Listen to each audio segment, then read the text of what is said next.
రెండవ వచనం చదవండి. 2వ అధ్యాయం 2వ వచనం. నీ క్రియలను, నీ కష్టమును, నీ సహనమును నేను ఎరుగుదును. చిన్న ప్రార్థన చేస్తాను. పరిశుద్ధుడ, ప్రేమ కలిగిన తండ్రి, మహా గొప్ప దేవుడో, కనికర పూర్ణుడో తండ్రి, ఉన్నతమైన నీ మార్గములో నేటి దినమందు తండ్రి మరొకసారి నీ సన్నిధిలో చేరి నిన్ను ఆరాధించుచుండగా మాకు తోడుగా ఉన్న గొప్ప దేవుడు తండ్రి, నీ విలువైన మాటలను నేర్చుకోవడానికి మాకిచ్చిన ఆలోచన కొలది, జ్ఞానము కొలది నీకు కృతజ్ఞతలమైనాం తండ్రి. నేడు నీవు మాట్లాడే ఎడల మా హృదయాలు గ్రహించే మనస్సుకు స్థిరపడతాయి తండ్రి. నీ కనికరమైన ప్రేమను మాతో ఉంచి, నీ పరిశుద్ధాత్మ వాక్కు శక్తిని మాకు ఇచ్చి, నీవే నీ అద్భుతమైన మాటలతో బిడ్డలందరినీ దర్శించి వారి వారి క్రియల చొప్పున వారికి జీతం ఇచ్చే గొప్ప దేవుడు గనుక నేటి దినమందు పలుకుచున్న ప్రతి మాటలో ఒక్కొక్కరు తన యొక్క తలంపులను తలంచుకొనుచు ఏ రీతిగా మా జీవితాలు ఉన్నాయో మాతో మాట్లాడమని, పరిశుద్ధుడ ఈ సమయం అంతటిని నీ చేతులకు అప్పగించుకుంటూ విలువైన అధికారం కలిగిన బోధ మాకు దయచేయమని యేసు నామం పేరుట అడిగి వేడుకొనిచున్నాం తండ్రి, ఆమేన్.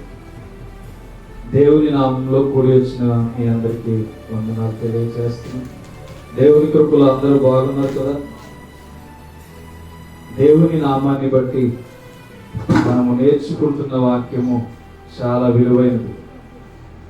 ఈ అంత్య దినాల్లో సత్య మాటలో మనము లేకపోతే, ఈ అంత్య దినాల్లో సత్యమైన వాక్యాన్ని మనము గ్రహించకపోతే, ఈ అంత్య దినాల్లో సత్యమైన నడవడిక మనము సరి చేసుకోకపోతే విలువలేని జీవితంగా మన జీవితాలు మిగిలిపోతాయి. విలువలేని జీవితాలుగా మిగిలిపోతే బ్రతికిన బ్రతుకుకు నీకు అర్థం ఉండదు, మనకి వాక్యం చెప్పినందుకు ఏ అర్థం ఉండదు.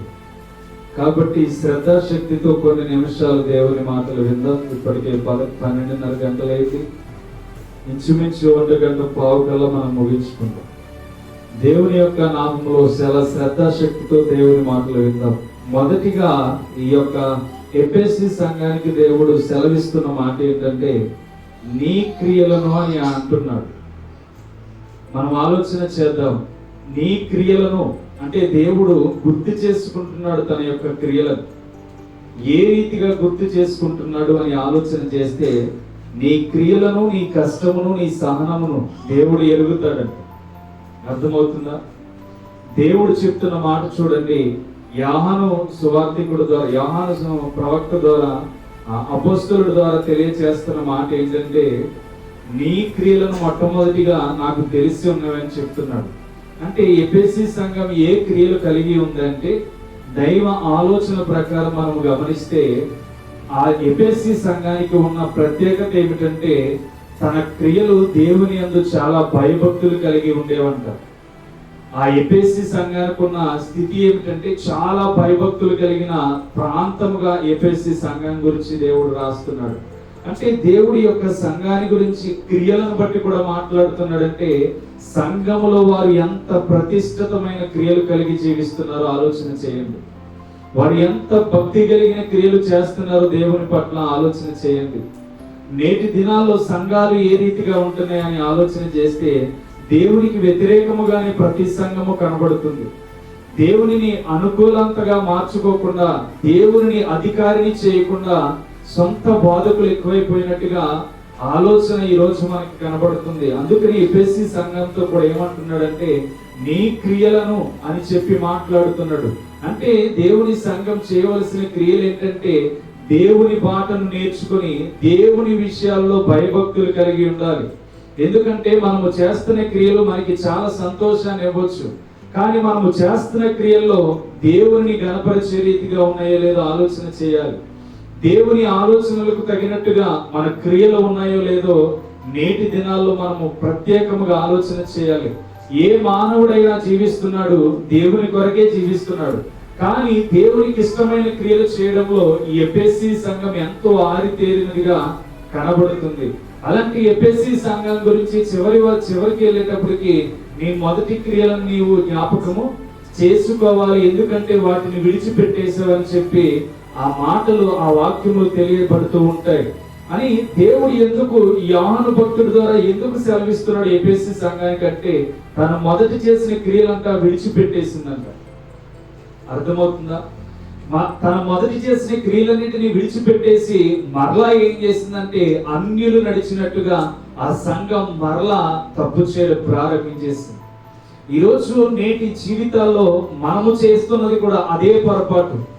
దేవుడు తెలుసని అనుకుంటున్నాం కానీ దేవుడు కొన్ని విషయాల్లో మనకి పరీక్ష పెడుతున్నాడని మనము గుర్తించుకోలేకపోతున్నాం. అంటే మన క్రియలను మనం ఏం చేస్తున్నాం అంటే కాపాడుకోలేని పరిస్థితుల్లో ఉంటున్నాం. మన జీవితాలను ఎలా కాపాడుకోవాలన్న ఆలోచన కూడా మన జీవితాల్లోనికి రావట్లేదు. నేటి జీవితాల్లో జరిగేది ఏంటయ్యా అంటే మన క్రియలను మనము జాగ్రత్తగా కనిపెట్టలేని పరిస్థితుల్లో మనం బ్రతుకుతున్నాం. మనం మాట్లాడుతున్న మాట అయినా లేకపోతే ఆలోచించే ఆలోచన అయినా ఏ విధానమైన మన క్రియారూపకం ఎలా ఉంటుందని చెప్పి ఆలోచన చేయాలి.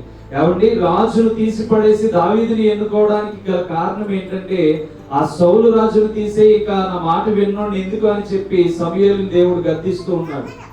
ఎందుకు గద్దిస్తున్నాడు? తన క్రియలు మొదటిలో దేవునికి ఎంతో సంతోషాన్ని ఇచ్చినాయి. తన క్రియలు దేవుడిని ఎంతో ఘనపరిచినాయి. తన క్రియలు దేవుడిని ఎంతో మహిమపరిచినాయి.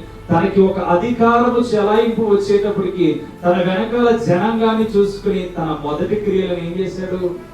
విడిచిపెట్టేశాడు. తన మొదటి క్రియలను విడిచిపెట్టిన తర్వాత దేవుడు అంటున్నాడు సమూయేలుతో, సమూయేలు ఈ వ్యక్తి కోసం ఎంతకాలం బాధపడతావు? ఈ వ్యక్తి కోసం ఎంతకాలం ఆలోచన చేస్తావు? ఈ వ్యక్తి కోసం ఎంతకాలం నీవు అవమానమునంతావు? ఇలాంటి క్రియలు విడిచిపెట్టిన వాడిని నీవు మరలా తలంచుకోద్దు. అలాంటి వాడిని విడిచిపెట్టే నేను హృదయాలను మాత్రమే లక్ష్య పెడతాను. నేను హృదయాలను మాత్రమే లక్ష్య పెట్టే దేవుడిని. మనుషులు పై రూపాన్ని చూస్తారేమో గాని నేను అంతరంగ స్వభావాన్ని గమనిస్తున్న వాడిని. కాబట్టి నువ్వు సౌలుతో ఏ మాత్రము చదవక అతని క్రియలను బట్టి అతడు నాకు అసహ్యంగా కనబడుతున్నాడు కనుక ఏ మాత్రము కూడా తన గురించి ఆలోచించొద్దు. ఎవరినైనా నేను ఎన్నుకోమని చెప్పాను కనుక ఎత్తును లక్ష్య పెట్టొద్దు, తన ఎలాంటి వాడు లక్ష్య పెట్టొద్దు, నేను చెప్పిన వాడిని నీవు ఎన్నుకో అని చెప్పి మాట్లాడుతున్నాడు. దేవునికి స్తోత్రం. రోజు మన క్రియలను బట్టే మనము దేవుని సన్నిధిని కోల్పోతాం. మన క్రియలను బట్టే దేవుని ఎలా ప్రేమించాలో తెలియకుండా మన జీవితాలకు మనమే నాశనం తెచ్చుకుంటాం. ఏమండి, ఎఫెసీ సంఘానికి దేవుడు తెలియజేస్తున్నప్పుడు మనం ఏం చేయాలి? అయ్యో, ఎఫెసీ సంఘానికి, అంత పెద్ద సంఘానికి, అంత నీతిగా నడిచిన సంఘానికి ఎంత గద్దింపు కలిగిన మాటలు దేవుడు తెలియజేస్తుంటే, అయ్యో సంఘం గురించే దేవుడు అలా తెలియజేస్తే ఈ రోజు నా క్రియలు ఎలా ఉన్నాయనే ఆలోచన మనం ఏం చేయాలి? జాగ్రత్త పడాలి. ఒక సంఘానికి పరలోకమందుండి యోహాను భక్తుడి ద్వారా దేవుడు సంఘం గురించి తెలియజేస్తున్నాడంటే ఆ సంఘము పొరపాటుగా పాడైపోయింది కనుక ఆ సంఘాన్ని మొదటి క్రియలను మరలా ఏం చేయమంటున్నాడు? నువ్వు జ్ఞాపకం చేసుకోమని చెప్తున్నాడు. మరి నేటి దినాల్లో మన జీవితం ఎలా ఉంది? దేవునితో నడుస్తున్నామని, లేకపోతే దేవునితో ఉంటున్నామని, పాటలు పాడుతున్నామని, దేవుని ఆరాధిస్తున్నామని కాదు కానీ మన క్రియలు మన హృదయంలో గమనిస్తున్న దేవునికి ఎలా కనబడుతున్నాయి అని ఆలోచన చేయాలి.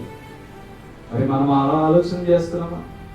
మన జీవితం అలా ఉందా? మనకి కోపం ఎందుకు రావాలి దేవుని గురించి ఆలోచన చేస్తే? దేవుని క్రియలు మనము చేయగలిగితే మనకి ద్వేషం ఎందుకు రావాలి? దేవుని ఆలోచన మనము ఆలోచింపగలిగితే మన జీవితాల్లో పొరపాట్లు ఎందుకు జరగాలి? పొరపాటులు జరిగే క్రియలు దేవునికి సంతోషాన్ని ఇవ్వవు. పొరపాటులు చేసే పనులు దేవునికి వేదనను మాత్రమే మిగులుస్తాయి. అందుకని ఎఫెసీ సంఘాన్ని గూర్చి ఎంత మంచి కార్యాలు చేసిన నీవు ఎందుకు చివరి దశలో పాడైపోతున్నావు సంఘమా అని చెప్పి ఎఫెసీ యొక్క యోహాను భక్తుల ద్వారా తెలియజేస్తున్నాడు ఎఫెసీ సంఘం. నేటి మన క్రియలు ఎలా ఉన్నాయో ఆలోచన చేయండి. మన ఆలోచన ఎలా ఉన్నాయో ఆలోచన చేయండి. సౌలు భక్తుడు ఏం చేస్తున్నాడంటే దేవునికి ఎంతో శ్రేష్టమైన వాడిగా, మొదటి క్రియలలో దేవుని గణపరిచిన వాడిగా సమూయేలు వెంటపడి దేవుని కొరకు నేను ఏం చెయ్యాలని అడిగేవాడంట. అలాంటి సమూయేలుని యొక్క ఈరోజు ఏం చేయాలనుకుంటున్నాడంటే తనకు అధికారం వచ్చేటప్పటికి సౌలు తనని నాశనం చేయాలనుకుంటున్నాడు సమూయేలుని కూడా. అంటే తన క్రియలు ఏమైపోయినాయి? మారిపోయి మొదటిలో ఉండవలసిన స్థితి తన జీవితంలో ఏమైపోయిందంటే మారిపోతూ వెళ్ళిపోయింది. తన జీవితం ఉన్నత స్థితిలో దేవుడు నిలబెడితే ఆ ఉన్నత స్థితిని కోల్పోవడానికి తనకు తానుగా తన క్రియలను ఏం చేసుకున్నాడంటే మార్చేసుకున్నాడు. ఈరోజు మన క్రియలను మనం కాపాడుకోవాలి. అయ్యో, ఇది క్రియ నేను చేస్తున్నానంటే దేవుని గణపరుస్తుందా? దేవుని గణపరచడాన్ని మనం ఏం చేయాలంటే మన క్రియారూపకాన్ని దేవునికి గమనించే రీతిగా ఉండాలి. కాబట్టి ఎన్ని వాక్యాలు మన జీవితంలో దేవుడు మాట్లాడుతూ ఉన్నా మన నోటి తీరు గాని మన హృదయం గాని మారకపోతే దేవుడు మన యందు సంతోషిస్తాడా? సంతోషించడు. మరి దేవుడు ఎందుకు ఈ ప్రకటన గ్రంథం ద్వారా ఎఫెసీ సంఘానికి చాలా క్లుప్త వివరణతో మాట్లాడుతున్నాడు అంటే ఆ సంఘము కోల్పోతున్న పరిస్థితిని దేవుడు చూస్తున్నాడు కనుక. ఈ రోజు నీ దేహంలో దేవుని ఎంత కోల్పోతున్నావో ఆలోచించి, ఈ రోజు దేవుడు నీలో నివసించడానికి ఇష్టపడితే దేవుడిని నీ క్రియారూపముగా ఎంత దూరం పెడుతున్నావో ఆలోచించి, నీ వలన సంతోషించవలసిన తండ్రి, నీ వలన ఆనందించవలసిన తండ్రి ఎంతగా బాధపడుతున్నాడో ఆలోచన చేయండి. అర్థమవుతుందా? నేటి దినాల్లో ఏం జరుగుతుందంటే దేవుడు ఉండవలసిన స్థానాల్లో లేనిపోని క్రియలన్నిటినీ మన హృదయంలోనికి పెట్టుకుని జీవిస్తున్నాం. ఈరోజు లేనిపోని ఆలోచనలన్నిటినీ మన హృదయంలో పెట్టుకుని దేవుడిని దూరపరిచేస్తున్నాం. దేవుడు మన నుంచి ఎందుకు దూరం అయిపోతున్నాడు? మన నుంచి ఎందుకు దేవుడు మన జీవితంలోకి రావడానికి దేవుడు ఎందుకు ఇష్టపడట్లేదంటే నీ క్రియలు ఎలా ఉన్నాయో ఈరోజు ఆలోచించు. దేవునికి ఇష్టమైన క్రియలు కానీ ఉన్నాయా? యూదులంట దేవుని ఈరోజు వాక్యం చదివించారు యోహాను సువార్తలో. చూడండి ఆ మాట. ఏ వాక్యం అమ్మా గుర్తుందా?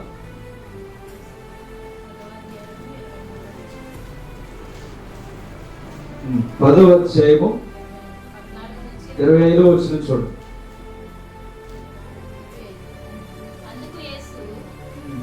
ఆ 24వ వచనం చదువు. యూదులు ఆయన చుట్టూ పోగై ఎంతకాలము మమ్మను సందేహ పెట్టుదువు, నీవు క్రీస్తు అయితే మాతో స్పష్టముగా చెప్పుమనిరి. అందుకు యేసు మీతో చెప్పితిని గాని మీరు నమ్మరు. నేను నా తండ్రి నామమందు చేయుచున్న క్రియలు నన్ను గూర్చి సాక్ష్యం ఇచ్చుచున్నవి. దేవునికి స్తోత్రం. ఇక్కడ ఆలోచన చేస్తే వీళ్ళకు ఒక ఆలోచన వచ్చింది. యూదులకు ఏం ఆలోచన వచ్చిందయ్యా అంటే నీవు క్రీస్తు అయితే మాతో స్పష్టంగా చెప్పమంటున్నారు. యూదులు ఏమంటున్నారు? ఆయన చేస్తున్న క్రియలన్నీ చూస్తున్నారు. చనిపోయిన వాడిని లేపుతున్నాడు, కుష్ఠరోగుల్ని బాగు చేస్తున్నాడు, విశ్రాంతి దినాన చేయకూడని పనులన్నీ చేసి దేవుని నామాన్ని కనపరుస్తుంటే ఇవన్నీ చూస్తున్న యూదులకంట ఆయన క్రియలు చూసి ఆయన నమ్మాలని ఆలోచన రావట్లేదంట. అర్థమవుతుందా? ఆయన చూసి నమ్మాలని ఆలోచన వారికి రావట్లేదంటే ఎందుకు రావట్లేదంటే ఇదిగో ఆయన అంటున్నాడు యేసుక్రీస్తు వారు. అందుకు యేసు మీతో చెప్పితిని గాని మీరు నమ్మరు.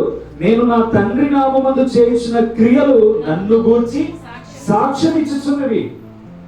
దేవుడు తన క్రియలను గూర్చి సాక్ష్యం చూపిస్తున్నాడు. ఆయన చేస్తున్న ప్రతిదీ జనాలకి మంచిగానే కనబడుతుంది, కానీ యూదులకు మాత్రం ఎలా కనబడుతుందంటే అసహ్య రూపముగా కనబడుతుంది. నువ్వు చేస్తున్నది వ్యతిరేకమని చెప్పి వాళ్ళ ఆలోచన కలిగి జీవిస్తున్నారు.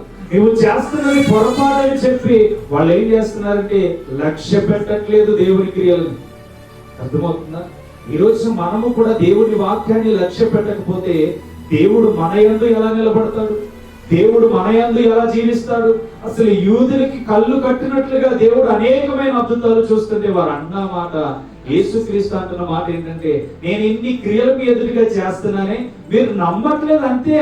నేను ఎవరినని నేను చెప్పుకోవడానికి రాలేదు, నా క్రియలు నీకు సాక్ష్యాన్ని ఇస్తున్నాయని చెప్తున్నాడు. మరి నీ క్రియలు ఎదుటివాడికి సాక్ష్యాన్ని ఇస్తున్నాయా? నువ్వు బాప్తిసం పొందినా, దేవుని మాటలతో నడుస్తున్నా, నీ క్రియలను బట్టి నీ సాక్ష్యం ఉందా అని ఆలోచించేది ఈరోజు.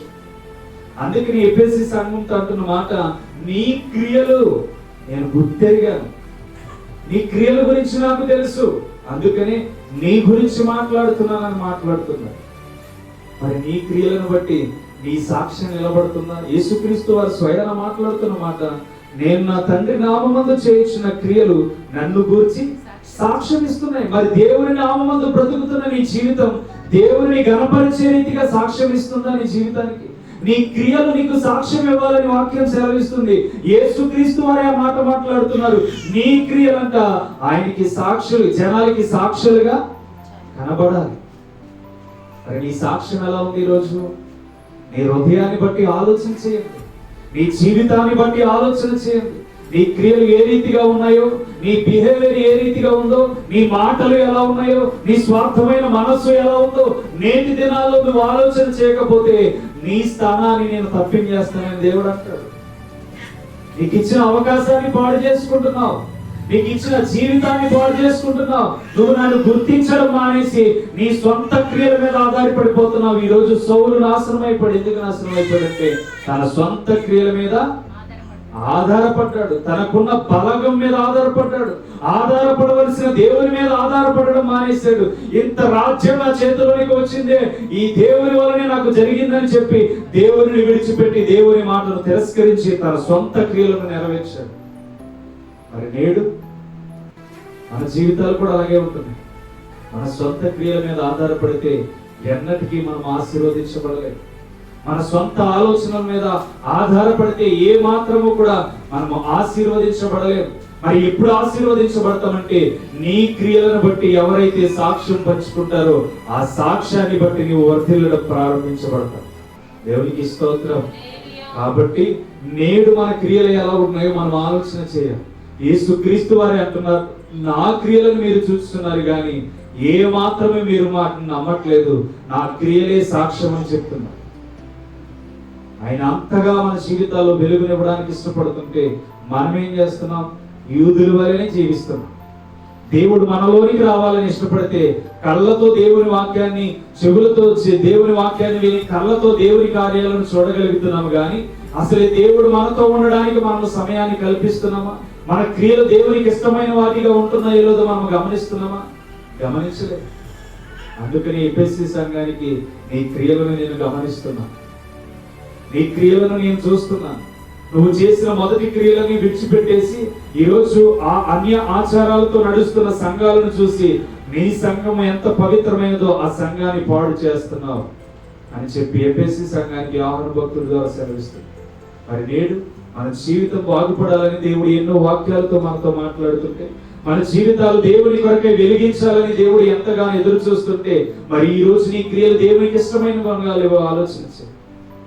ఈ రోజు నీ దేవునికి ఇష్టమైన క్రియలుగా లేకపోతే, ఇష్టమైన దేవుని కార్యాలను నీవు చేయకపోతే, ఇష్టమైన సాక్షిగా దేవునికి నీవు లేకపోతే నీ వలన దేవునికి ఏ ఫలితము ఉండదు.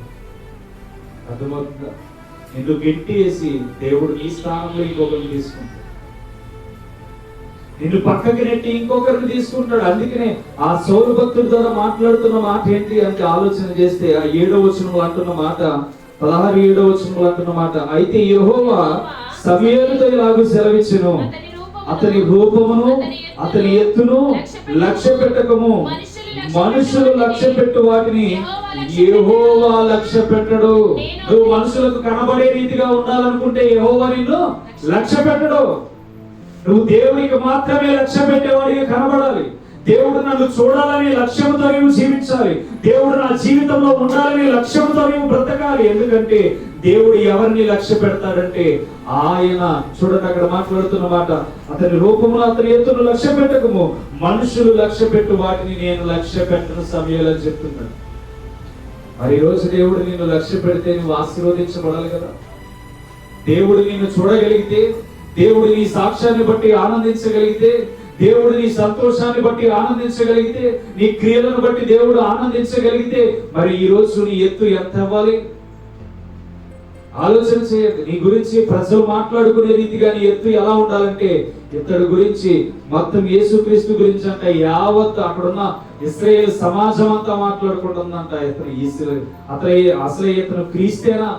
నీవు క్రీస్తు అయితే మాతో చెప్పు అని చెప్పి మాట్లాడుకుంటున్నారంట. అంటే ఎంత సనుగు పుట్టింది యేసయ్య చేస్తున్న కార్యాలు, ఎంత అద్భుతంగా ఆయన గురించి ప్రకటించబడుతుంది ప్రతి గ్రామంలో. ఈరోజు నీ సాక్ష్యం ఎలా ఉంది? దేవుడు ఎందుకు గద్దెంపు కలిగిన మాటలు సమయంతో మాట్లాడుతున్నాడు తెలుసా? సౌలు అంత కోపాన్ని దేవుడికి పుట్టించాడు, అంత రోషము కలిగిన, అంత వేదన కలిగిన ఆ బాధను యేసుక్రీస్తుకు ఆ యొక్క యెహోవా దేవుడికి పుట్టించాడు.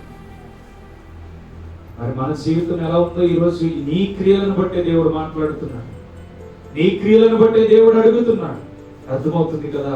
మన జీవితాల్లో ఆలోచన చేయండి. ఏమండి, దావీదును దేవుడు ఎన్నుకోవడానికి గల కారణం ఏంటో తెలుసా?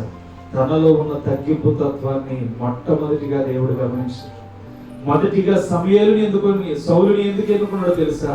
తన ఎత్తు బలాన్ని బట్టి ప్రజలు ఇతన్ని చూసి జడుతారు అని చెప్పి ఎన్నుకున్నాడు. అది దేవుడు తప్పు అని గమనించాడు. అది గమనించిన తర్వాత నువ్వు అతని కోసం ఎంతకాలం బాధపడద్దు అని చెప్పి యొక్క దావీదుని ఎన్నుకోవడానికి గల కారణం ఏంటంటే, వినయము గలవాడే నా రాజ్యములకు వారసులు అవుతాడని చెప్పి ఈ దావీదుని ఎన్నుకోవడానికి దేవుడు వెంటనే త్వరగా పనులు పూర్తి చేసి, దేవునికి స్తోత్రం. ఈరోజు నీ క్రియలను బట్టి దేవుడు ఎన్నుకుంటాడు. దావీదు చేసిన గొప్ప ధన్యత ఏంటో తెలుసా? 24వ అధ్యాయము 6వ వచనంలో చూస్తే, వాళ్ళిద్దరు మీతో ఆల్రెడీ చదివించిన వాక్యమే.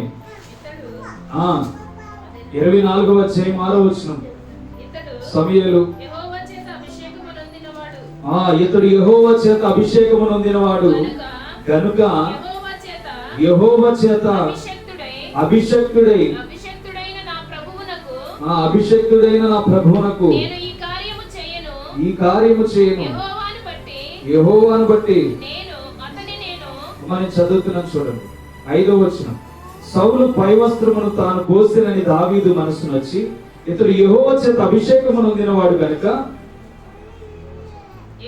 యెహోవా చేత అభిషేకము నొందినవాడు గనుక యెహోవా చేత అభిషక్తుడైన నా ప్రభువునకు నేను ఈ కార్యము చేయను, యెహోవాను బట్టి అతను నిన్ను చంపను అని తన జనులతో చెప్పిన. దేవునికి స్తోత్రం. దావీదులో ఉన్న గుణం అర్థమవుతుందా? తన క్రియలంట శత్రువైన సౌలు తన ఎదురుగా ఉండి కత్తి దూసి తల లేపేయాలన్న సమయంలో తనకు వచ్చిన ఆలోచన ఏంటో తెలుసా? నా క్రియలను దేవుడు చూస్తున్నాడు, దేవుడి చేత అభిషేకించిన వాడి వస్త్రమును కూడా నేను ముట్టుకోవడానికి అర్హుడు కాను, నా క్రియలను బట్టే దేవుడు నాకు తీర్పు తీరుస్తాడు. అయ్యో, ఇతడు ఎంత తప్పు చేసినా దేవుని చేత అభిషేకించబడిన వాడు కనుక ఇతన్ని ఏ మాత్రము కూడా నేను ముట్టుకోవడానికి అర్హుడు కానని చక్కగా చిన్న మూలన తన పడుకున్న చోట వస్త్రమును కోసి ఆ వస్త్రము పట్టుకు వెళ్ళిపోయాడంట. దేవునికి స్తోత్రం. కాబట్టి దేవుడు గమనిస్తాడనే భయం మనలో ఉంటే మన క్రియలు దేవునికి ఇష్టమైనవిగా మారుతూ ఉంటాయి. దేవుడు నన్ను చూస్తున్నాడని ఆలోచన నీలో ఉంటే, దేవుడు నన్ను గమనిస్తున్నాడని ఆలోచన నీలో ఉంటే తప్పకుండా నీ క్రియలు నిన్ను గద్దింపులోనికి తీసుకువెళ్తూ ఉంటాయి. అర్థమవుతుందా? ఏ సమయమందు ప్రయాణం చేసినా, ఏ సమయమందు ఎవరితో మాట్లాడినా, ఏ సమయమందు నువ్వు ఏ ఆలోచన చేసినా నీ క్రియలను బట్టి దేవుడు నిన్ను చూస్తున్నాడని నీ గద్దింపు నీకు ఏమవుతుందంటే దేవునికి లోబడేలాగా చేస్తుంది. అందుకనే ఈ దావీదు కూడా చేస్తున్నది ఏంటంటే, అయ్యో ఇప్పుడు నేను ఇతన్ని చంపేయచ్చు కానీ చంపిన వ్యక్తి ద్వారా దేవునికి ఒక రోజు నేను సమాధానం ఇవ్వాలి. ఆ సమాధానంలో నా పొరపాటే కనబడితే ఇది అన్యాయం కనుక ఏ మాత్రము నాకంటే అభిషక్తుడైన వాడిని నేను ఏ మాత్రము టచ్ చేయకూడదని తన వస్త్రపు చెంగు కోసుకొని వెళ్ళిపోయాడు. ఎందుకో తెలుసా? సౌలు, నువ్వు నాకు దొరికావు గాని ఇదిగో నిన్ను చంపకుండా నేను విడిచిపెట్టేశానని తెలియచేయడానికి ఆ వస్త్రపు చెంగును మాత్రమే కోసుకుని వెళ్ళిపోయాడు. దేవునికి స్తోత్రం. ఈరోజు నువ్వెంత శత్రువులు నీ మీద పడ్డా నువ్వు చేయవలసింది ఏంటో తెలుసా? నీ క్రియలను నువ్వేం చేయాలంటే ఓర్పుతో గమనించాలి. అర్థమవుతుందా? మన జీవితాల్లో చేయవలసింది ఇదే. మన జీవితాల్లో నడవలసింది ఏంటంటే దేవునికి ఇష్టమైన బిడ్డలుగా మనము జీవించాలి, దేవునికి అనుకూలమైన బిడ్డలుగా జీవించాలి. ఏమంటే అబ్రహాము కూడా చూడండి 24వ అధ్యాయం, అబ్రహాము కూడా 14వ అధ్యాయం 22వ వచనం చూడండి. 14:22 వచనం. అబ్రహాము నేనే అబ్రహామును ధనవంతునిగా చేసితినని నీవు చెప్పకుండునట్లు ఒక నూలు పోగునైనను చెప్పుల వారైనను నీ వాటిలో ఏదైనను తీసుకొనని ఆకాశమునకును భూమికిని సృష్టికర్తయును సర్వోన్నతుడును దేవుడనైన యెహోవా ఎదుట నా చేయి ఎత్తి ప్రమాణము చేయించున్నాను అన్నాడు. దేవునికి స్తోత్రం. ఏమండి, దావీదు తన తమ్ముడిని రక్షించిన అబ్రహాము తన తమ్ముడిని కాపాడిన తర్వాత తన దగ్గరికి ఏమొచ్చిందంటే అక్కడ ఉన్న రాజులందరూ తిరిగి బంగారాన్ని తీసుకొచ్చి ఇచ్చారు, వెండిని తీసుకొచ్చి ఇచ్చారు. ఇవన్నీ తన కాలు దగ్గర పెడితే ఇప్పుడు అబ్రహాం అంటున్న మాట ఏంటో తెలుసా? అవన్నీ స్వీకరించలేదు. ఏమన్నాడు? ఇదిగో నూలు పోగైనను నీ దగ్గర నుంచి నేను తీసుకుంటే నిన్ను బట్టి నేను గొప్పవాడినయ్యానని నువ్వు చెప్పుకుంటావు. నిన్ను బట్టి నేను గొప్పవాడిని కాదు, నా క్రియలను, నా ఆలోచనలు, నా తలంపులను మార్చిన నా దేవుని వలనే నేను ఇప్పుడు గొప్పవాడిని గనుక, ఆ దేవునికి మాత్రమే ఘనత రావాలి గనుక, ఆయనకి భూమికి ఆకాశములకు మధ్య సృష్టికర్త అయిన గొప్ప దేవుడి నామములో ఇప్పుడే ఇవన్నీ నాకు కాకుండా నువ్వే తీసుకువెళ్ళిపో అని ఆయన నామాన్ని ప్రమాణం చేశాడు. దేవునికి స్తోత్రం. అబ్రహాము ఏ క్రియలు కలిగి ఉన్నాడు? దేవుని కనపరిచే వాటిలో మాత్రమే క్రియలు కలిగి ఉన్నాడు. తన దగ్గరికి వెళ్ళొచ్చింది, బంగారం వచ్చింది, చెప్పులు వచ్చినాయి, మంచి వస్త్రాలు వచ్చినాయి, అన్ని వచ్చి తన కాళ్ళ దగ్గర పడుంటే, ఇదిగో అబ్రహాముగా నేను సెలవిస్తున్నది ఏంటో తెలుసా? నా దేవుడు నన్ను పోషిస్తున్నాడు, నీ పోషణను బట్టి నేను ఇదిగో నాకు సంపాదన వచ్చిందని నువ్వు గర్వించి ఒకరోజు అబ్రహామును నేనే ధనవంతుడిని చేశానని చెప్పి నువ్వు చెప్పుకుంటావు గనుక ఇది నీకు కలగకుండానట్లు నన్ను పుట్టించిన దేవుని సాక్షిగా ఇవ నాకు వద్దు అని చెప్పి మాట్లాడుతున్నాడు. దేవునికి స్తోత్రం. కాబట్టి అలాంటి విశ్వాసము కలిగిన వాడు కనుకే అబ్రహాము విశ్వాసము అని చెప్పి మాట్లాడుకుంటూ ఉన్నాం. ఏమని? అబ్రహాము విశ్వాసులకు తండ్రి అని మాట్లాడుకుంటాం. ఎందుకు మాట్లాడుకుంటాం? తను చేసిన క్రియలు ఎంతో అద్భుతమైనవి తెలుసా? అలాంటి బంగారములు కాళ్ళ దగ్గరికి వచ్చి పడిపోయినా గాని తన ఉద్దేశంలో దేవుడికి మాత్రమే స్థానం ఇచ్చాడు. దేవునికి స్తోత్రం. కాబట్టి ఈ రోజు నీ క్రియలు ఎలా ఉన్నాయో ఆలోచన చేయండి. నీ క్రియలు ఎలా నడుస్తున్నాయో ఆలోచన చేయండి. నీ తలంపులు ఎలా ఉన్నాయో ఆలోచన చేయండి. నీ మాట తీరు ఎలా ఉందో ఆలోచన చేయండి. అందుకనే నీ క్రియలను బట్టి నేను నీకు హెచ్చరిక ఇస్తున్నానని చెప్పి మాట్లాడుతున్నాడు. రెండోది ఏంటి? రెండో మాట నీ కష్టమును, అంటే నీ కష్టమును అని మాట్లాడుతున్నాడు. రెండోదిగా అంటే దేవుని సంఘమైన ఎఫెసీ సంఘము దేవుని క్రియలను చేయడానికి అనేక మందికి నేర్పించడానికి చాలా కష్ట ప్రయత్నాలు చేసిందంట. ఎంత కష్టపడ్డదంటే నీతి సంఘం అని నిలబెట్టుకోవడానికి ఎంతో మంది అన్యులు దాన్ని పోల్చాలని చూసినా, ఎంతో మంది అన్యులు వచ్చి దాన్ని పడగొట్టాలని చూసినా తన కష్టముతో సంఘాన్ని నిలబెట్టడంలో ప్రోత్సాహం కలిగి ఉందంట. దేవునికి స్తోత్రం. హల్లెలూయా. మన జీవితాల్లో కష్టాలు రావని ఎవరు అనుకోవద్దు. మన జీవితాల్లో కష్టాలు లేకుండా ప్రయాణం సాగిపోద్దని ఎవరు అనుకోవద్దు. కష్టాలు వస్తేనే మన జీవితం ఎలా నడవాలో మనకి తెలుస్తుంది. అర్థమవుతుందా? మన జీవితాల్లో కష్టాలు వస్తేనే మన ప్రయాణం ఎలా సాగాలో తెలుస్తుంది. కష్టాలు లేకుండా ప్రయాణం ఏ ఒక్కడిది వెళ్ళదు. లలిత జ్యువెలర్ అయినా, సిఎంఆర్ అయినా, ఏదైనా సరే వాడికి కష్టాలు లేకుండా ఏ స్థాయిలోనూ నిలబడలేడు. వాడికి ఎంత డబ్బున్నా వాడికి ఏదో ఒక రోగం కష్టం తీసుకొస్తుంది. అవునా కదా? ఎంత ధనవంతుడైనా వాడికి కష్టం తీసుకొస్తుంది. అందుకని ఆ కష్టం ఎలా ఉండాలంటే దేవుని కొరకు మాత్రమే అయి ఉండాలి. దేవునికి స్తోత్రం. రెండవదిగా ఈ విషయంలో కూడా దావీదును తలుచుకోవచ్చు. ఎందుకో తెలుసా?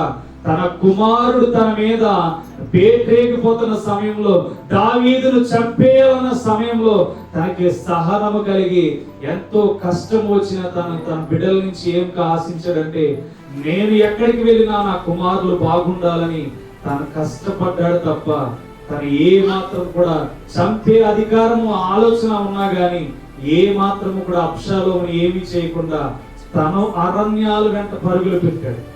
అర్థమవుతుందో? చూద్దామా ఒక మాట? 13 వచ్చేమమ్మా చూడండి.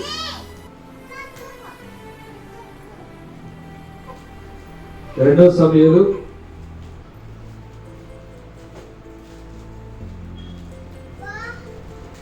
13 అధ్యాయము 30 వచనం చూడండి. వారి మార్గములో ఉండగానే ఒకడును లేకుండా రాజకుమారులను అందరినీ అబ్షాలోము హతము చేసినని దావీదునకు వార్త రాగా అతడు లేచి వస్త్రములు చింపుకొని నేలపడి ఉండెను. మరియు అతని సేవకులందరూ వస్త్రములు చింపుకొని దగ్గర నిలవబడి. దేవునికి స్తోత్రం. ఇప్పుడు ఆలోచన చేయండి, దావీదుకి చంపే అధికారం ఉందా లేదా? రాజుగా చంపే అధికారం అతనికి ఉంది. ఏదైనా చేయగలిగే కెపాసిటీ అతనికి ఉంది. ఆ ఆజ్ఞ ఇస్తే చాలు వెళ్ళి అబ్షాలోము తలకాయని తెచ్చి దావీదు దగ్గర పెట్టగలరు. ఇప్పుడు తన కుమారుల్ని చంపేశాడని చెప్పి దావీదు ఏం చేస్తున్నాడంటే వస్త్రములు చింపుకొని తన కష్టాన్ని వ్యాధాన్ని ఏం చేస్తున్నాడంటే అక్కడ భరిస్తున్నాడు, కానీ ఏ మాత్రము కూడా అహంకారపు స్వభావాన్ని చూపించట్లేదు. ఏమంటే దావీదును చెప్పులు లేకుండా తరిమేశాడని చెప్పి వాక్యం సెలవిస్తారు. అర్థమవుతుందా? దావీదునంట చెప్పులు లేకుండా అరణ్యపాలు చేశాడంట అబ్షాలోము. అలాంటి దావీదు ఏం చేస్తున్నాడంటే కష్టపడడానికి ఇష్టపడ్డాడు, కానీ తిరిగి తన మీద దాడి చేయడానికి ఇష్టపడలేదు. నేటి మన జీవితాల్లో ఎన్ని కష్టాలు వచ్చినా దేవుని కొరకు ప్రయాసపడుతూ పరుగులు పెట్టాలి, కానీ ఆ కష్టాన్ని బట్టి ఎదుటివాడి మీద దాడి చేసే ఆలోచన మనకి ఎన్నటికీ రాకూడదు, రాకూడదు. ఎందుకని దేవుడు ఎఫెసీ సంఘానికి ఏం తెలియజేస్తున్నాడంటే తనకొచ్చిన కష్టాన్ని బట్టి కష్టపడడానికి ఇష్టపడ్డాడు తప్ప ఆ ఎఫెసీ సంఘంతో అంటున్న మాట ఏంటంటే నీ కష్టాన్ని నేను గుర్తిస్తున్నానని చెప్తున్నాడు. మరి నువ్వు కష్టపడితే దేవుడు నేను గుర్తించడా? గుర్తిస్తాడు. ఏమండి దానియేలు, షడ్రక, మేషక, అబేద్నెగో 1వ అధ్యాయం 8వ వచనం చూస్తే అక్కడ వారు ఏం చేస్తున్నారంటే తగిన ఆహారం, వాళ్ళు బలహీనలో ఉన్నారు, బంధించబడి ఉన్నారు, కష్టపడుతూ ఉన్నారు, శ్రమల పాలు ఉన్నారు, చెరలోనికి కొనుకోబడ్డారు. కొనిపోబడిన వారితో ఏం మాట్లాడుతున్నారు చూడండి. 1వ అధ్యాయం 8వ వచనం, రాజు భుజించు భోజనమును పానము చేయు ద్రాక్షారసమును ఉంచుకొని వారిని అపవిత్రపరచుకోకూడదని దానియేలు ఉద్దేశించి తాను అపవిత్రుడు కాకుండానట్లు వాటిని పుచ్చుకొనకుండా సెలవిమ్మని నపుంసకుల అధిపతిని వేడుకొనగా దేవుడు నపుంసకుల అధిపతి దృష్టికి దానియేలునకు కృపా కటాక్షమునంద అనుగ్రహించెను. కనుక నపుంసకుల అధిపతి దానియేలుతో ఇట్లనే ఇక్కడ చూసినట్లయితే అన్నపానముల గురించి అక్కడ చర్చ జరుగుతుంది. ఏ చర్చ అంటే రాజు భుజించేది ప్రతి ఒక్కటి ఈ దానియేలుకి, షడ్రక్, మేషక్, అబేద్నెగోలకి అందరితో పాటు పెట్టాలనుకుంటున్నారు. ఇప్పుడు వచ్చిన కష్టం ఏంటంటే ఈ వీళ్ళు దేవుడు చేసిన విషయాలను మర్చిపోక ఎంత కష్టమైనా పర్వాలేదు అయ్యా నపుంసకుడు అధికారితో మాట్లాడుతూ ఏమంటున్నారంటే ఇదిగో మేము ఈ ఆహారము తినడానికి మాకు ఇష్టపడదయ్యా, మేము దేవుని పూజించే వాళ్ళము, దేవుని గణపరిచే వాళ్ళము, దేవుని స్తుతించే వాళ్ళము, ఎన్ని కష్టాలైనా అనుభవిస్తాము, కానీ ఇదిగో రాజు స్వీకరిస్తున్న ఈ అపవిత్రమైన వాటిని మేము ఏ మాత్రము తీసుకోమండి, ఏ మాత్రము అవి మాకు ఇవ్వొద్దని నపుంసకుడు అధిపతితో మాట్లాడుతున్నాడు. దేవునికి స్తోత్రం. దేవుడు ఎవరి యందు కటాక్షం చూపాడంట? దానియేలు యందు, వారి ముగ్గురు యందు ఏం చేశాడంటే వారి మీద కృపా కటాక్షము చూపించాడంట. దేవునికి స్తోత్రం. ఎవరి తిండి విషయంలోనే వారి శరీరాన్ని ఏం చేస్తున్నారంటే కష్టపెడుతున్నారు, దేవునికి లోబాటు చేస్తున్నారు దేవునికి. తిండి విషయంలోనే మనం ఉంటామా? తిండి విషయంలో దేవుడు వద్దన్నాలని మానేస్తామా? ఈ రోజు అందరికి మాసాలు అలవాటైపోయి దేవుడు కనుక నీకు కనబడి మాసం వదిలే ఇంకెప్పుడు నీ జీవితంలో తినొద్దన్నాడు అనుకో, దేవుడు ఎలా ఎందుకు చెప్తాడు? దేవుడు చెప్పలేదని చెప్పి మరలా మనం ఏం చేస్తాం? రొటేషన్ అయిపోతుంది. ఎందుకని? దేవుడు చెప్పాడని గుర్తించాము, కానీ మనకున్న ఆశ ఏంటి? దాన్నే తినేయాలి, దానితోనే మనం నోరు చల్లార్చుకోవాలి. అవునా కాదు? కాబట్టి మాసం తినకుండా మనం ఉండగలుగుతాము? వారం రోజులు కాదు, 1 నెల రోజులు మాసం తినకుండా ఎవడైనా ఉంటాడు? ఇప్పుడు ఉండగలుగుతామా? ఆదివారం బుధవారం ఉడికిపోవద్దా మన కూడగంలో? అవునా? కానీ దానియేలు తన తిండి విషయంలో దేవుని గణపరుస్తున్నాడు.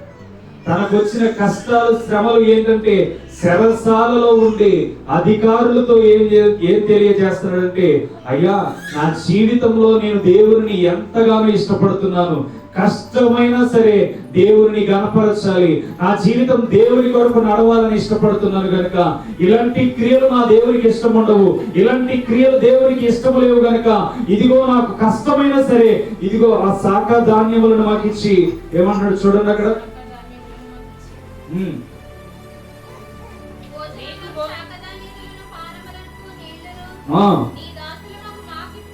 మాకిప్పించి దయచేసి 10 దినముల వరకు మమ్మల్ని పరీక్షించమన్నాడు. దేవునికి స్తోత్రం. అంటే వీళ్ళకి ఎటువంటి బలమైనవి ఇస్తున్నారు. ఇప్పుడు వీళ్ళు కోరుకునేది ఏంటి? ఎలాంటి బలహీనమైన ఆహారం కోరుకున్నారు ఆలోచన చేయండి. కాబట్టి 10 రోజులు పరీక్షించమంటున్నారంటే వాళ్ళు ఎటువంటి ఆహారం తినడానికి ఇష్టపడ్డారో ఆలోచన చేయండి. వారికి ఉన్న కష్టాన్ని బట్టి శ్రమలు అనుభవించాలి, పని చేయాలి, సాకిరీలు చేయాలి. సాకిరీ చేసే వీళ్ళకి ఏం కలిగి ఆహారం పెట్టాలో వాళ్ళకి తెలుసు కనుక వాళ్ళకి ఎంతో అభివృద్ధి కలిగిన ఆహారాన్ని పెడితే, అయ్యా ఇదిగో నా దేవుడు ఈ ఆహారం తింటే కష్టపడతాడు, ఇబ్బంది పడతాడు, సమస్యలు కొని తెచ్చుకున్న వారిగా మేము చెడిపోతాం.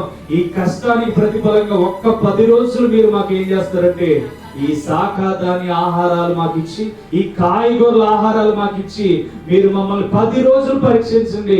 ఒకవేళ మేము బలహీనలం అయితే మీరు అన్నట్టుగా మీరు పెట్టే ఫుడ్ మేము తినేస్తామని చెప్పి మాట్లాడుతున్నారు. కాబట్టి అంతటి స్థితిలో దేవుని గుర్తు చేసుకుని దేవుని మాటకు లోబడి వారికి వచ్చిన కష్టాన్ని మర్చిపోయి దేవుని స్తుతిస్తున్నారంటే వాళ్ళు ఎంతగా దేవుని కొనియాడుతున్నారో ఆలోచన చేయండి.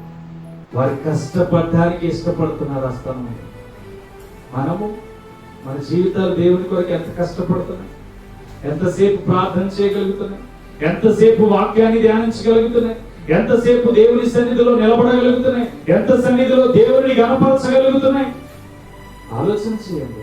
వీళ్ళు ఆహారం విషయంలోనే వారి కష్టాన్ని ఆ రాజుతో చెప్పుకుంటున్నారు. దేవుడికి అవమానం నేను తీసుకువెళ్ళలేదు, మాకు కష్టమైనా పర్లేదు, మా ఇష్టము కొలది ఈ యొక్క కాయగూరల వంటలు తిని మీకు ఎలా పని చేయాలో అలాగే పని చేస్తాం, 10 రోజులు మమ్మల్ని పరీక్షించండి అని చెప్పి మాట్లాడుతున్నాం. ఈరోజు నీ కష్టాన్ని దేవుడు చూస్తాడు. దేవుని కొరకు కష్టపడినప్పుడే దేవుడు చూస్తాడు. దేవుని కొరకు నువ్వు ప్రయాసపడినప్పుడే దేవుడు చూస్తాడు. దేవుని కొరకు నువ్వు నిలబడినప్పుడే దేవుడు చూస్తాడు. దేవుని ఆలోచనలకు తగినట్టుగా నీవు జీవించినప్పుడే దేవుడు నిన్ను చూస్తాడు. అర్థమవుతుందా? మొట్టమొదటిగా ఏం చెప్పాను?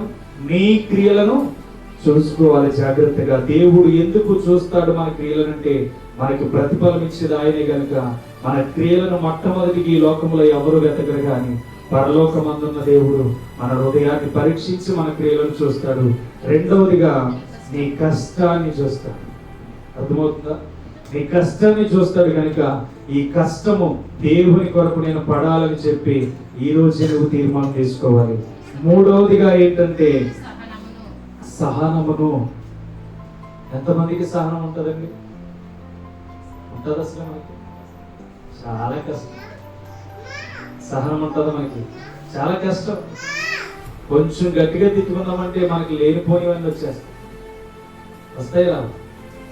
చాలా సహనం తక్కువండి. అలాంటి దేవుడు పరలోకమందున్న దేవుడు ఏమన్నాడు తెలుసా? వీరేం చేస్తున్నారో వీరికి తెలియదు. ఎక్కడ రక్తమంతా పోయి శరీరంలో వేలాడుతూ ఆయన సహనాన్ని ప్రజలకు చూపిస్తున్నారు. ఆ శతాధిపతి ఎందుకు మారిపోయాడు?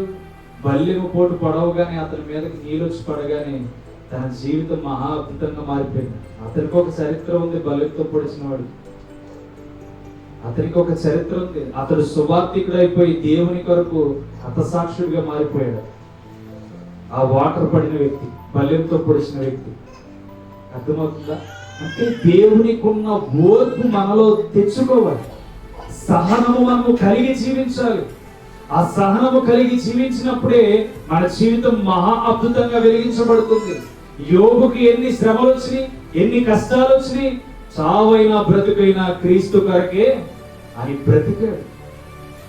ఆ అపోస్తులుడైన పౌలుకు కూడా ఎన్నో శ్రమలు వచ్చినాయి. కాబట్టి పేతుర్ని తలక్రిందులుగా వేలాడదీసేసారంట.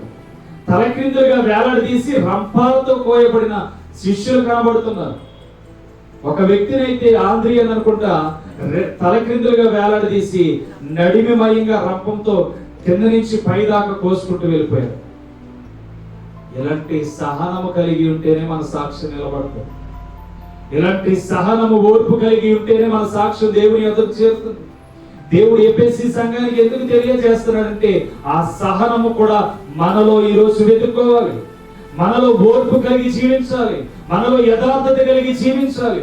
మనము దేవుని కొరకు ప్రత్యేకింపబడిన వారమైతే నీ క్రియలను, నీ కష్టమును, నీ సహనమును దేవునికి చూపించే మాదిరిగా ఉండాలి. అలా అయితేనే మన జీవితంలో సహనము వస్తుంది. అర్థమవుతుందా? భార్య వచ్చి తిడుతుంది, స్నేహితులు వచ్చి తిడుతున్నారు. సహనాన్ని కోల్పోయాడా? ఓర్పును కోల్పోయాడా? ఏ మాత్రము కూడా కోల్పోలేదు. ఎవరిని కనపరిచాడంటే దేవుని తన సహనముతో ఎల్ల వేళ్ళ స్తుతిస్తూనే ఉన్నాడు.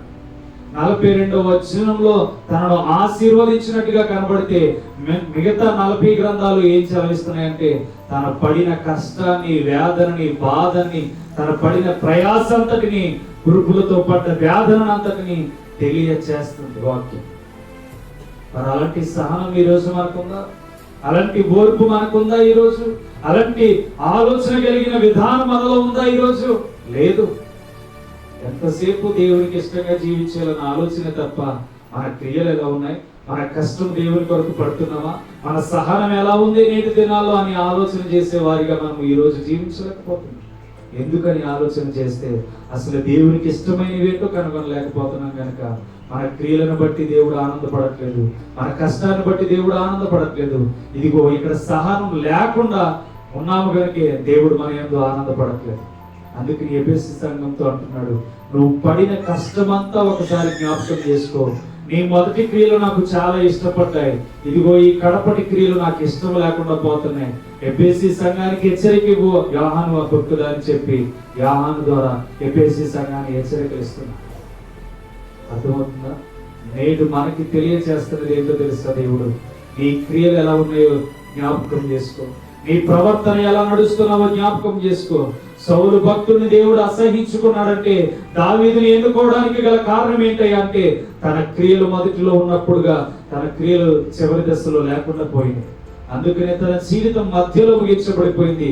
దావీదు వృద్ధాప్యమందు అందరి చేత ఆదరించబడి కన్ను మూయబడ్డాడని వాక్యం సెలవిస్తుంది. అర్థమవుతుందా?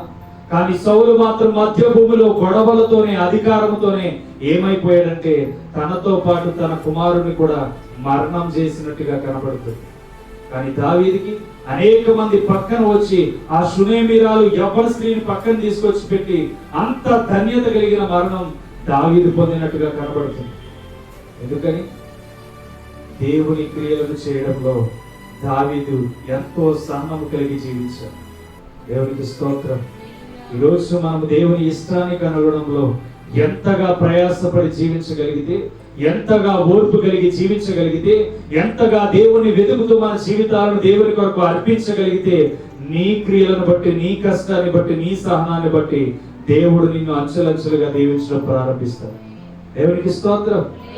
ముందు మనము దేవుని ఇష్టమైనవి ఏంటో తెలుసుకోగలిగితే దేవుడు మనల్ని ఎలా దీవించాలో ఆయనకి అన్నీ ఎరిగిన వాడు కనుక మనల్ని అంతగా దేవుడు ఘనపరచడం ప్రారంభిస్తాడు. అర్థమవుతుందా? అబ్రహాము కాళ్ళ దగ్గరికి వస్తే కాళ్ళదన్నడి కానీ దేవునికి అవమానం తీసుకురాదు. సౌలు దగ్గరికి ధన బంగారాలు వస్తే ఆ బంగారాన్ని బట్టి గొప్పవాడు అనుకున్నాడు కానీ ఏ మాత్రం కూడా దేవుడికి నేను దూషుడిగా కనబడతానని చెప్పి ఆలోచన చేసి ఉంటే తన జీవిత భవిష్యత్తు వేరేలా ఉండేది. ఈ రోజు మన జీవితంలో కూడా మన భవిష్యత్తు కోసం దేవునితో ఎలా ఉండాలో ఆలోచన చేస్తే, దేవునితో ఎలా ఎదిగి ఉండాలో ఆలోచన చేస్తే తప్పకుండా నేటి దినాన్నించే దేవుడు నిన్ను కనిపెట్టడం ప్రారంభిస్తాడు. దేవునికి స్తోత్రం. కాబట్టి సెలవిస్తున్న మాట ప్రకారం ఈ 3 మాటలను బాగా గుర్తుపెట్టుకోండి. దేవుడు ఎఫెసీ సంఘానికి తెలియజేస్తుంది, నీ క్రియలను చూస్తున్నాడు, నీ కష్టాన్ని చూశాడు, నీ సహనాన్ని చూసి నేను ఎరిగి ఉన్నానని చెప్తున్నాడు కనుక నేటి దినా నుంచి దేవుడు నిన్ను పరీక్షించడం ప్రారంభిస్తాడు. ఎందుకంటే ఈ వాక్యమైన తర్వాత నీ క్రియలు మారకపోతే, నీ కష్టము మారకపోతే, నీ సహనము మారకపోతే ఏ మాత్రము కూడా దేవుడు నిన్ను త్రోసివేసి నీ స్థానంలో ఇంకొకటి నిలబెట్టుకుంటాడు. అర్థమవుతుందా? కాబట్టి నేటి దినాల్లో మనం నేర్చుకున్న వాక్యాన్ని బట్టి మన హృదయం దేవునికి ఎలా ఇవ్వాలి, మన క్రియలు ఎలా దేవునికి చూపించాలి, మన కష్టం లోకం కొరకు ప్రయాసపడాలా, మన కష్టం దేవుని కొరకు ప్రయాసపడాలా, మన సహనం ఎలా ఉండాలి అని చెప్పి కొన్ని వాక్యాల ద్వారా మనం నేర్చుకున్నాం కనుక నేటి దినాల్లో మనము క్రీస్తు రూపాన్ని దేవుడికి సాక్ష్య రూపంగా మనం కనబడే రీతిగా మన క్రియలను ప్రజలకు చూపించి ఈమె క్రీస్తు కొరకు సాక్షురాలు అని చెప్పి నిన్ను ప్రజలను గుర్తించే రీతిగా యేసు క్రీస్తు స్వభావాన్ని ధరించుకొని నేటి దినం నుంచి మన జీవితాన్ని మార్చుకుందాం. అతి కృపలో దేవుడు దీవించి ఆశీర్వదించును గాక. ప్రార్థన చేద్దాం. ప్రతి ఒక్కరు తలలు వంచి సంగములతో ఆత్మ చెప్పుచున్న మాట చెవి గలవాడు వినుగా కానీ దేవుని వాక్యం సెలవిస్తుంది. సంగములతో ఆత్మ చెప్పుచున్న మాట చెవి గలవాడు వినుగా కానీ దేవుని వాక్యం సెలవిస్తుంది. ఈ రోజు నువ్వు విన్న వాక్యాన్ని బట్టి నీ క్రియలు ఎలా ఉన్నాయి? నీ విన్న వాక్యాన్ని బట్టి నీ కష్టం దేవుని కొరకు ఎలా ఉంది? నీ విన్న వాక్యాన్ని బట్టి నీ జీవిత ప్రణాళికలో ఏమి కలిగి జీవిస్తున్నా? అసలు నీ జీవితంలో సహనం అనేది ఉందా? నీ జీవితంలో ఓర్పు అనేది ఉందా? నీ జీవితంలో దేవునికి ఇష్టమైన క్రియలు చేయగలుగుతున్నావా? నేడు దేవుడు నిన్ను ప్రశ్నిస్తున్నమాట, నీ క్రియలు ఎలా ఉన్నాయి? నీ కష్టం దేవుని కొరకు ప్రయాసపడే రీతిగా ఉందా? నీ సహనం అన్ని విషయాల్లో ఓర్చుకునే రీతిగా ఉందా? ఈరోజు మనం నేర్చుకున్న 3 విషయాలను బట్టి ఏ రీతిగా మన జీవితాలను ఆలోచన చేద్దాం. వ్యర్థమైన వాటి చుట్టూ, వ్యసనాల చుట్టూ మనం తిరగకూడదు. వ్యర్థమైన వాటి చుట్టూ మన హృదయాన్ని పరీక్షించుకొని నడవకూడదు. దేవునికి ఎంతో వినయం కలిగిన వారిగా, దేవుని క్రియలను నెరవేర్చేవారిగా, దేవుని ఇష్టాన్ని నెరవేర్చేవారిగా, దేవుని చిత్తాన్ని నెరవేర్చేవారిగా మనము జీవితాలను దేవునికి అంకితం చేద్దాం. ఎందుకంటే యూదులు గమనిస్తున్నారు కానీ దేవుని గుర్తించలేకపోయారు. యూదులు గమనిస్తున్నారు కానీ యేసుక్రీస్తు ప్రభువుల వారిని గుర్తించలేకపోయారు. నా సాక్ష్యం, నా క్రియలను బట్టే సాక్ష్యం మీకు తెలియజేస్తుంది నేను ఎవరినని చెప్పి వాక్యం తెలియజేసినప్పుడు ఈరోజు నీ జీవితం ఎలా ఉందో ఆలోచన చేయి. నీకు సహనం ఉండకపోవచ్చు, నేడు దేవుణ్ణి అడుగు. నీ క్రియలు సరిగా లేకుండా ఉండొచ్చు, నేడు దేవుణ్ణి అడుగు. నీ కష్టము లోకానుసారంగా బ్రతికి ఉండొచ్చు, ఈ రోజు నుంచి నా కష్టం నీ కొరకే ప్రభు అని చెప్పి తీర్మానం తీసుకోండి. ఎందుకంటే అంత్య దినాల్లోనికి వెళ్తున్న మనతో దేవుడు అనేకమైన బోధనల గురించి మాట్లాడుతున్నాడు కనుక, అనేకమైన మాటలను గురించి మనకి తెలియజేస్తున్నాడు కనుక, అనేకమైన ఉద్దేశాలను గురించి దేవుడు తెలియజేస్తున్నాడు కనుక నువ్వు నిర్లక్ష్యము చేయక దేవుని చిత్తాన్ని కనుగొనడం ప్రారంభించు. దేవుని ఇష్టాన్ని కనుగొనడం ప్రారంభించు. ఎఫెసీ సంఘానికి దేవుడు హెచ్చరిక ఇచ్చాడు, నీ క్రియలను, నీ కష్టమును, నీ సహనమును నేను ఎరిగి ఉన్నాను. అయితే నీ మొదటి క్రియలు ఒకసారి జ్ఞాపకం చేసుకో. నీ కడపటి క్రియలు పాడైపోయి సంఘములో ఉండవలసిన వ్యతిరేకత అంతటిని నాకు కనబడుతుంది. ఏ వ్యతిరేకతతో మీరు జీవిస్తున్నారో నా సంఘానికి ఈ రోజు మీ క్రియలు నేను గమనిస్తున్నాను. ఎఫెసీ సంఘమా, నీ మార్గాన్ని మరలా మొదటి స్థితి వైపు నడిపించు. ఎఫెసీ సంఘమా, నీ క్రియలను మొదటి వైపు నడిపించు. ఎఫెసీ సంఘమా, నీ సహనాన్ని మరలా మొదటి స్థానానికి తీసుకురా అని చెప్పి దేవుడు హెచ్చరికిస్తున్నాడు. ఈ రోజు ఆ సంఘము ద్వారా మనతో దేవుడు చెప్తున్న మాటలు ఈ రోజు నీ క్రియలు ఎలా ఉన్నాయి? అబ్రహాము దేవుడు ఎలా అయితే దేవుడు ఆరాధించే రీతిగా విశ్వాసులకు, జనములకు తండ్రిగా మారిపోయాడో ఒకసారి ఆలోచన చేయండి. తన కాళ్ళ దగ్గరికి బంగారం వచ్చింది, వెండి వచ్చింది, వస్త్రములు వచ్చినాయి, చెప్పులు వేసుకునే కాళ్ళు అనేకమైన రకాలుగా ఆయన దగ్గరకు వచ్చి పడ్డాయి. కానీ ఇదిగో ఏ రాజు అయితే తీసుకొచ్చి తనని గణపరచాలనుకున్నాడు, రాజా ఈ రాజ్యంలో నువ్వు చెప్పుకునేవాడిగా నేను జీవించకూడదు, ఆ తండ్రి చెప్పుకునేవాడిగా నేను జీవించాలి. ఈ బంగారం, వెండి నా పక్కర్లదు కానీ ఈ యొక్క దేవుని సాక్షికి ఇవన్నీ నాకు కాకుండా పోవును కాకని చెప్పి సాక్ష్యం ఇచ్చాడు. ఈరోజు నీ సాక్ష్యం ఎలా ఉంది? ఈరోజు నీ జీవితం ఎలా ఉంది? నీ హృదయం దేవుని కొరకు ఎలా ఉంది? సహనం కలిగి ఉందా? క్రియలు దేవుని వెంబడించే రీతిగా ఉన్నాయా? సౌలు మొదటి క్రియలను విడిచిపెట్టి కడపడి స్థితిలో సొంత కార్యాలకు ఇష్టపడ్డాడు. ఈరోజు నీ మొదటి క్రియలు బైబిల్తో గడిపే జ్ఞానము, ప్రార్థనతో గడిపే జ్ఞానము, దేవుడు ఇచ్చినప్పుడు ఇవి నాతో పాటు ఉన్నాయి కదని గర్వించే ఆలోచన క్రియలు నీలోకి సొరబడి నిన్ను నాశనం చేస్తున్నాయేమో ఒకసారి గుర్తించుకో. నిన్ను నాశనం చేస్తున్నాయేమో ఒకసారి ఆలోచన చేయి. రెండవదిగా, నీ కష్టాన్ని దేవుడు చూస్తాడు. నువ్వు లోకం కొరకు కష్టపడద్దు, పరలోకం అందున్న దేవుని కొరకు నువ్వు కష్టపడితే నీ కష్టాన్ని దేవుడు చూస్తాడు. వారు తినే ఆహారంలోనే కష్టాన్ని దిగమింగుకొని వారు పడుతున్న ప్రయాసకు తగినట్లుగా కాయగూరల ఆహారం తింటే మాకు చాలు అని చెప్పి వారికి వచ్చిన కష్టాన్ని బట్టి ప్రతిమాలుకొని దేవుని కొరకు బ్రతకడం ప్రారంభించారు. వారు ఎంతో గొప్ప ఆశీర్వాదమైన బిడ్డలుగా దీవించబడ్డారు. వారి సాక్ష్యం నిలబెట్టుకున్నారు. ఈరోజు నీ సాక్ష్యం నీ కష్టాన్ని బట్టి నిలబెట్టగలుగుతున్నావా? ఒకసారి ఆలోచన చేయి. యోబు వలె నీకు సహనం ఉందో లేదో ఆలోచన చేయి. నేటి దినాల్లో నీలా అనేక మంది జీవిస్తున్నారు. నీకు వాళ్ళకి తేడా లేకపోతే నీవు దేవుని వాక్యం విని ఏ ఫలితాన్ని పొందుకోలేవు. కాబట్టి నేటి దినమందు నీ జీవితాన్ని మార్చుకొని నీ కష్టము, నీ సహనము, నీ క్రియలను బట్టి దేవుడిని గణపరిచే బిడ్డగా ఈనాటి నుంచి మనము జీవిద్దాం. ప్రార్థన చేసుకుందాం. పరిశుద్ధుడైన గొప్ప దేవ, కనికర పూర్ణుడవు, ప్రేమ స్వరూపుడవు తండ్రి, ఈనాటి దినాల్లో మేము ఉండవలసిన మా క్రియలను మాకు బయలుపరిచి ఉన్నాం. ఈనాటి దినాల్లో మేము పడవలసిన కష్టాన్ని ఏ రీతిగా మా శరీరం విషయంలో పడాలో మాకు నేర్పించాం. అయ్యా, ఇదిగో మా సహనం ఏ రీతిగా ఉండాలి. కోపాన్ని బట్టి మా సహనాన్ని కోల్పోతున్నామా? లేకపోతే ప్రభువా, మా కోపాన్ని బట్టి మేమే మా జీవితాలను నాశనం చేసుకుంటున్నామా?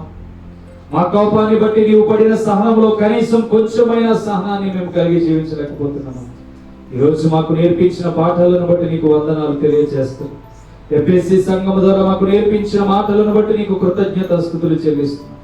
గొప్ప దేవుడవు తండ్రి, అధికారం కలిగిన బోధన మాకు ఇచ్చి అయ్యా, యూదులతో నీవు చెప్పిన ఒకే ఒక్క మాట, ఇదిగో నా క్రియలను బట్టి మీకు సాక్ష్యం కనబడుతుంది కదా అని చెప్పి గొప్ప దేవుడు తండ్రి, ఈరోజు మా క్రియలను బట్టి మా సాక్ష్యాన్ని మేము నిలబెట్టుకోవాలి. మా కష్టమును బట్టి మా సాక్ష్యాన్ని నిలబెట్టుకోవాలి. మా సహనాన్ని బట్టి మా సాక్ష్యాన్ని నిలబెట్టుకోవాలి. మేము క్రీస్తు బిడ్డలమని బోధిస్తున్న వారిగా, మేము క్రీస్తు బిడ్డలమని అనేక మందికి ప్రకటించబడుతున్న రీతిగా, మేము బాప్తిసం పొందామని రీతిగా ఆలోచన చేసి మమ్మల్ని మేము మోసం చేసుకుని బ్రతుకుచున్నామేమో తండ్రి. నేటి దినమందు మా అతిక్రమములన్నిటిని విడిచిపెట్టి ప్రభువా, నీ కొరకు జీవించి కష్టముతోనూ సహనముతోనూ క్రియలతోనూ నిన్ను గణపరిచే వారిగా మా జీవితాలు నీకు అంకితం చేయబోతున్నాము కనుక మా జీవితాలను నేటి దినము నుంచి ప్రతి విషయంలో సహనం ఓర్పు కలిగి జీవించే భాగ్యాన్ని దయచేయండి తండ్రి. నీ కృపలో ప్రతి ఒక్కరూ చేరి వచ్చిన బిడ్డలను తండ్రి, ప్రతి ఒక్కరిని ఖండించి బుద్ధి చెప్పినందుకు నీకు స్తోత్రములు తండ్రి. ప్రతి ఒక్కరితో అధికారము కలిగిన బోధన మాకు విడుదల చేసినందుకు స్తోత్రములు తండ్రి. గొప్ప దేవుడు, కృప కలిగిన దేవుడు తండ్రి. అబ్రహాము వలె విశ్వాసులుగా నిలబడే కృపను దయచేయండి తండ్రి. అయ్యా, ఇదిగో దావీదు వలె మేము ఎన్నో మా క్రియలను చూపిస్తూ సహనము కలిగి నడిచే భాగ్యాన్ని దయచేయండి తండ్రి. ఎంత కష్టము వచ్చినా ప్రభువా, ఇదిగో తండ్రి, దానియేలు వలె, షడ్రక్ మేషక్ అబేద్నెగోల వలె మేము తినే ఆహారంలో కూడా నేను గణపరిచే వారిగా మమ్మల్ని నడిపించండి తండ్రి. పరిశుద్ధుడా, నీకు వందనాలు తెలియజేస్తాం. కృప కలిగిన దేవుడు, సర్వశక్తిమంతుడు తండ్రి.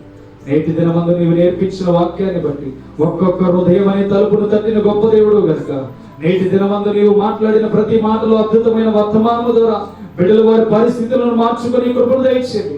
వారి జీవితాలను మార్చుకొని కృపను దయచేయండి. వారి నడవడికను మార్చుకొని కృపను దయచేయండి. సహనము కలిగి జీవించే భాగ్యాన్ని దయచేయండి ప్రభువా. ఎంతో కష్టపడినా తండ్రి, వారి జీవితాల్లో నీ కొరకు ఎదురు చూసే భాగ్యాన్ని దయచేయండి. వీరి క్రియలన్నీ ప్రభు నూతనముగా నీకు కనబడే రీతిగా మార్చుకునే భాగ్యాన్ని దయచేయండి ప్రభు. దీవించండి, ఆశీర్వదించండి.